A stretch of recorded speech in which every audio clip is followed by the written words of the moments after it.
ایران کا خلیجی ممالک میں امریکی اڈوں پر حملے جاری رکھنے کا اعلان۔ ایرانی وزیر خارجہ عباس عراقچی کہتے ہیں صدر مسعود پزشکیان نے خطے میں کشیدگی کم کرنے کے لیے مشروط آمادگی ظاہر کی۔ اگر ہمسایہ ممالک ایران پر حملوں کے لیے امریکہ کو اپنی فضائی، زمینی اور بحری حدود استعمال کرنے کی اجازت نہ دیں تو ایران حملے روک سکتا ہے، تاہم صدر ٹرمپ نے ہماری صلاحیتیں، عزم اور نیت کا غلط اندازہ لگاتے ہوئے اس عمل کو فوری طور پر سبوتاژ کر دیا۔ ایک ہفتے کی غلط مہم جوئی پہلے ہی امریکہ کو $100 ارب سے زیادہ کا نقصان پہنچا چکی۔ امریکی فوجوں کی جانیں بھی ضائع ہوئیں۔ جب مارکیٹیں دوبارہ کھلیں گی تو یہ لاگت مزید بڑھے گی اور اس کا بوجھ براہ راست عام امریکیوں اور پیٹرول پمپوں پر منتقل ہوگا۔ اس سے پہلے ایرانی صدر مسعود پزشکیان نے کہا تھا کہ پڑوسی ممالک پر حملوں میں پہل نہیں کی جائے گی۔ عبوری لیڈرشپ کونسل نے پڑوسی ممالک کے خلاف کوئی حملہ نہ کرنے کی منظوری دے دی۔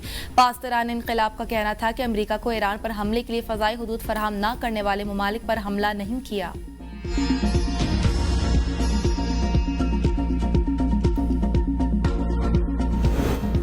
ہم نے ایران کی بری حالت کر دی، مزید سخت حملے کریں گے، ان جگہوں کو بھی نشانہ بنائیں گے جن پر حملوں کا ارادہ نہیں تھا۔ امریکی صدر ٹرمپ کہتے ہیں ایران نے معافی مانگ کر مشرق وسطی کے ممالک کے سامنے ہتھیار ڈال دیے۔ ایران مشرق وسطی پر قبضہ کر کے وہاں حکومت کرنا چاہتا تھا۔ ہزاروں برس پہلے ایران کو شکست ہوئی۔ ہم نے ایران کے 45 بحری جہاز 3 دن میں تباہ کیے۔ ایران اب مشرق وسطی کا غنڈہ نہیں رہا بلکہ مشرق وسطی کا ہارنے والا بن چکا ہے اور کئی دہائیوں تک ایسا ہی رہے گا جب تک وہ ہتھیار نہیں ڈال دیتا یا مکمل طور پر تباہ نہیں ہو جاتا۔ ایران نے ہمسایوں سے وعدہ کیا ہے دوبارہ ان پر حملہ نہیں کرے گا۔ ایران نے حملہ نہ کرنے کا فیصلہ امریکہ اور اسرائیل کے حملوں کے باعث کیا۔ ایران کی جوہری صلاحیت پر B-2 بمبار سے حملے کیے۔ ٹرمپ نے روس کی ایران کی مدد کے سوال پر صحافی کو جھاڑ پلا دی، کہا یہ کیسا احمقانہ سوال ہے۔ رپورٹر نے سوال کیا تھا ایسا لگتا ہے کہ روسی امریکیوں کو نشانہ بنانے اور حملہ کرنے میں ایران کی مدد کر رہے ہیں۔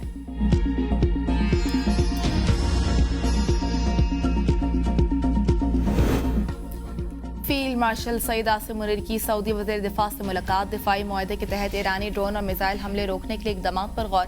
ایرانی ڈرون اور میزائل حملوں سے پیدا ہونے والی سیکیورٹی صورتحال پر بات چیت۔ ISPR کا کہنا ہے کہ دونوں رہنماؤں نے دفاعی معاہدے کے تحت مشترکہ اقدامات پر تبادلہ خیال کیا۔ غیر اشتعال انگیز اقدامات کو علاقائی امن کے لیے خطرہ قرار دیا۔ ایران سے تحمل اور دانش مندی کا مظاہرہ کرنے کی اپیل۔ بحران کے پرامن حل کے لیے دوست ممالک کی کوششوں کو حمایت کا اعادہ۔ سعودی وزیر دفاع نے ایکس پر پیغام میں کہا کہ فیلڈ مارشل سے ملاقات میں دفاعی معاہدے کے تحت ضروری اقدامات پر تبادلہ خیال کیا۔ ایران عقل مندی سے کام لے اور کسی غلط فہمی سے گریز کرے۔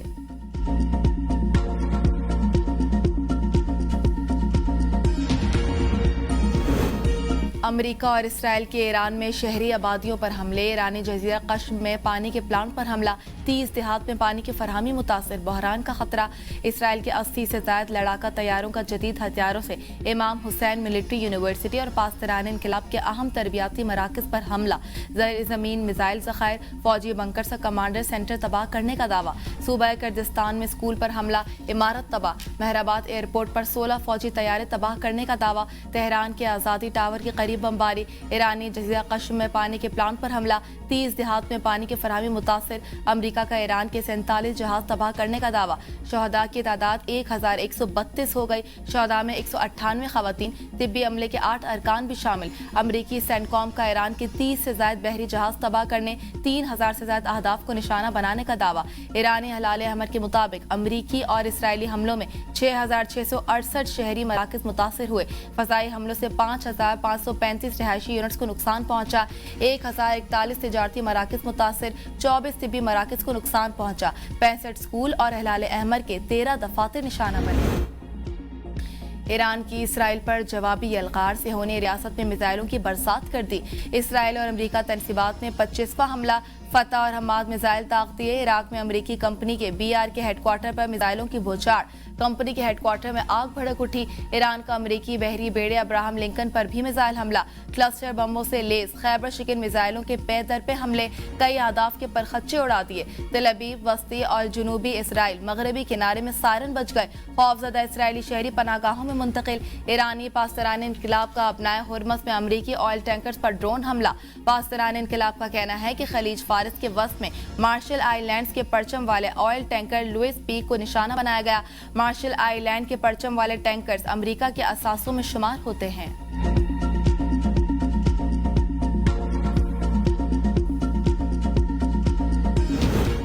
ایران کا پانی کے پلانٹ پر حملے کے جواب میں بحرین میں امریکی فوجی اڈے پر حملہ۔ ایرانی میڈیا کے مطابق ایرانی پاسداران انقلاب بحرین کے جوفیز اڈے پر امریکی افواج کو نشانہ بنایا۔ ایران کا عرب امارات میں الزفیرہ ایئر بیس پر ڈرون حملہ۔ امریکی سیٹلائٹ مواصلاتی نظام، وارننگ ریڈار اور فائر کنٹرول ریڈار کو نشانہ بنایا گیا۔ اماراتی وزارت دفاع کا ایران کی جانب سے فائر کیے گئے 15 میزائل اور 119 ڈرون مار گرانے کا دعویٰ کہا۔ ایک بیلسٹک میزائل سمندر میں گر گیا، 2 ڈرون متحدہ عرب امارات کی حدود میں گرے۔ اب تک 221 میزائل تباہ ہو چکے۔ حملوں میں 3 افراد جاں بحق، 112 زخمی ہوئے۔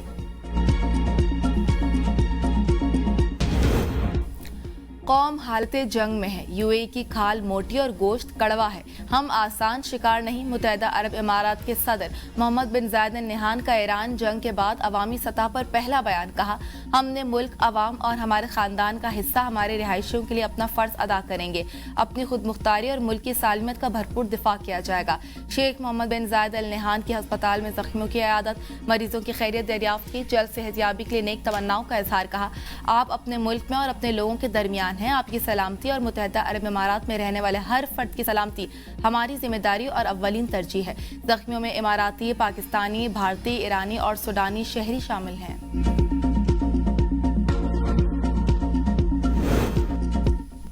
امریکہ کا ایران پر زمینی حملے کا پلان، امریکی فوج کے 82 اینڈ ایئر بورن ڈویژن کو ایران بھیجا گیا۔ واشنگٹن پوسٹ کے مطابق مشرق وسطی بھیجنے کے پیش نظر اس ڈویژن کی مشقیں اچانک منسوخ کر دی گئی۔ اس فورس میں 15 سے 18 ہزار فوجی شامل ہوتے ہیں۔ بریگیڈ کامبیٹ ٹیمیں 4 سے 5 ہزار فوجیوں پر مشتمل ہیں۔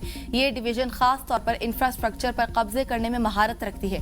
فورس کو 18 گھنٹوں کے نوٹس پر تعینات کیا جا سکتا ہے۔ سرکاری ذرائع کے مطابق ابھی تک کسی قسم کی تعیناتی کے احکامات جاری نہیں کیے گئے۔ ایران کے پورا جوابی حملوں کے بعد امریکہ کی حکمت عملی بھی تبدیل، تیسری بحری بیڑے USS چارج کو بھی مشرق وسطی بھیجنے کا فیصلہ کر لیا۔ امریکہ کے 2 بحری بیڑے پہلے سے ہی مشرق وسطی میں موجود ہیں۔ مشرق وسطی میں بڑھتی کشیدگی، آبنائے ہرمز کی بندش کے باعث عالمی منڈی میں خام تیل کی قیمت مزید 9% تک بڑھ گئی۔ برطانوی خام تیل $93 فی بیرل سے تجاوز کر گیا۔ امریکی خام تیل $88 فی بیرل میں فروخت۔ WTI کروڈ کی قیمت $91.27 فی بیرل، جبکہ برنیٹ کروڈ کی قیمت $92.69 فی بیرل ہو گئی۔ امریکہ کا روسی تیل پر پابندیاں نرم کرنے پر غور، کویت کی سرکاری تیل کمپنی کا پیداوار میں کمی کا اعلان، کہا خام تیل کی پیداوار اور ریفائننگ میں احتیاطی کمی نافذ کر دی۔ جہاز کمپنی MSS کا بحیرہ روم، بحیرہ اسود، بحیرہ احمر اور برصغیر کے کارگو پر ایمرجنسی فیول سرچارج لگانے کا اعلان۔ ایمرجنسی فیول سرچارج 16 مارچ سے اگلے نوٹس تک لاگو ہوگا۔ پیٹرول قیمتوں میں اضافے نے عوام سے عید کی خوشیاں چھین لیں، شہری پھٹ پڑے۔ رمضان میں قیمتوں میں بڑا اضافہ ظلم قرار دے دیا، کہا حکومت نے اپنے اخراجات کم کرنے کے بجائے سارا بوجھ غریب عوام پر ڈال دیا۔ پرانی قیمتوں پر خریدا گیا پیٹرول بھی مہنگا کر دیا، اب مہنگائی کا طوفان آئے گا۔ حکومت اضافی فوری واپس لے۔ قیمتوں میں اضافے کے باوجود پیٹرول پمپوں پر گاڑیوں اور موٹر سائیکلوں کا رش۔ قیمت میں ₹55 فی لیٹر اضافے کے بعد پیٹرول کی نئی قیمت ₹321.17، ڈیزل کی ₹335.86 فی لیٹر مقرر۔ 1 مارچ کو پیٹرول ₹8 مہنگا ہوا تھا۔ گزشتہ روز ₹55 قیمت بڑھی۔ صرف 5 دن میں قیمت میں مجموعی طور پر 63% اضافہ ہوا۔ مٹی کا تیل ₹130.08 مہنگا ہو کر ₹318.81 فی لیٹر ہو گیا۔ کمرشل طیاروں کے استعمال کے لیے جیٹ فیول کی قیمت ₹154 فی لیٹر بڑھا دی گئی۔ نئی قیمت ₹342.37 کی ریکارڈ سطح پر پہنچ گئی۔ پیٹرولیم مصنوعات کی قیمتوں میں اضافے کے بعد ٹرانسپورٹ، ٹرینوں اور ایئر لائنز کے کرایوں میں ہوش ربا اضافہ۔ پبلک ٹرانسپورٹرز نے ₹300 سے ₹600 تک کرایوں میں اضافہ کر دیا۔ لاہور سے اسلام آباد کا کرایہ 2600 سے بڑھا کر 3000 کر دیا گیا۔ لاہور سے پشاور 2890 سے 3500 کر دیا گیا۔ لاہور سے حیدرآباد کا کرایہ 8650 سے 9200 کر دیا گیا۔ لاہور سے رحیم یار خان کا کرایہ 4000 سے بڑھا کر 4350 کر دیا گیا۔ لاہور سے مری کا کرایہ 2790 سے بڑھا کر 3300 کر دیا گیا۔ ترجمان پاکستان ریلویز کے مطابق اکانومی کلاس کے کرایے میں 5% اضافہ، AC کلاسز کے کرایے میں 10%، مال گاڑیوں کے کرایے میں 20%۔ اضافے کا اطلاق 9 مارچ سے ہوگا۔ گڈ ٹرانسپورٹرز کا بھی کرایوں میں 20% اضافے کا اعلان۔ ایئر لائنز کے کرایوں میں ₹5000 تک اضافے کا امکان ہے۔ دعا کریں اسرائیل تباہ ہو جائے۔ مشرقی وسطی کی کشیدہ صورتحال نے عالمی معیشت کو ہلا کر رکھ دیا۔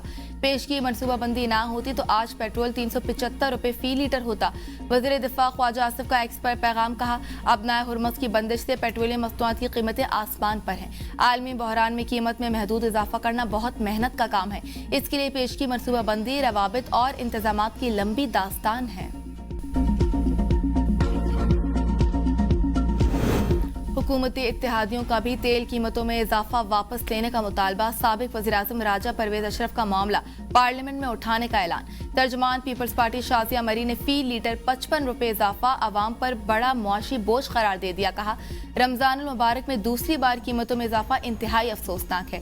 اس اضافے سے مہنگائی کی نئی لہر آئے گی اور عوام کی مشکلات بڑھیں گی۔ ترجمان سندھ حکومت سعدیہ جاوید کہتی ہیں پاکستان کو بچانے کے لیے حکومت کے ساتھ ہیں، عوام کو کچلنے والے فیصلوں کا حصہ نہیں بنیں گے۔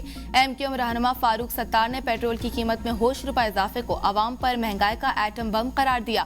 حکومت سے مطالبہ ہے کہ اپنے اخراجات میں کمی کرے اور عوام کو ریلیف دے۔ حکومت پیٹرولیم مصنوعات پر لیوی ختم کرے اور قیمتیں واپس لے۔ نائب وزیر اعظم اسحاق ڈار کا متحدہ عرب امارات کے وزیر خارجہ سے ٹیلی فونک رابطہ، خطے کی بدلتی صورتحال پر تبادلہ خیال۔ یو اے ای پر حملوں پر تشویش کا اظہار، خطے میں امن و استحکام کی اہمیت پر زور، دونوں رہنماؤں کا علاقائی صورتحال پر رابطے جاری رکھنے پر اتفاق۔ اسحاق ڈار کا سیکرٹری جنرل خلیج تعاون کونسل کو ٹیلی فون۔ جاسم محمد البدواوی کے ساتھ خطے کی موجودہ صورتحال پر تبادلہ خیال، دونوں رہنماؤں کا خطے میں جاری کشیدگی کی کمی پر زور۔ نائب وزیر اعظم اسحاق ڈار کا ایرانی وزیر خارجہ عباس عراقچی کو بھی ٹیلی فون، خطے میں حالیہ پیش رفت پر تبادلہ خیال۔ وزیر داخلہ محسن نقوی کا سعودی ہم منصب عبدالعزیز بن سعود سے ٹیلی فونک رابطہ، دونوں وزراء کا خطے کی صورتحال اور دیگر اہم امور پر تبادلہ خیال۔ محسن نقوی نے کہا پاکستان سعودی کے ساتھ کھڑا ہے، ہم سعودیہ سے مکمل یکجہتی کا اظہار کرتے ہیں۔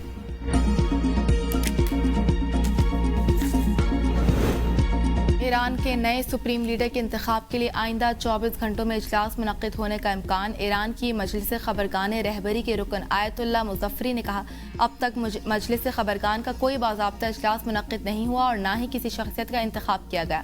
نمائندے اپنی تاریخی ذمہ داری ادا کریں۔ نئے سپریم لیڈر کے انتخاب کے دباؤ بڑھنے لگا۔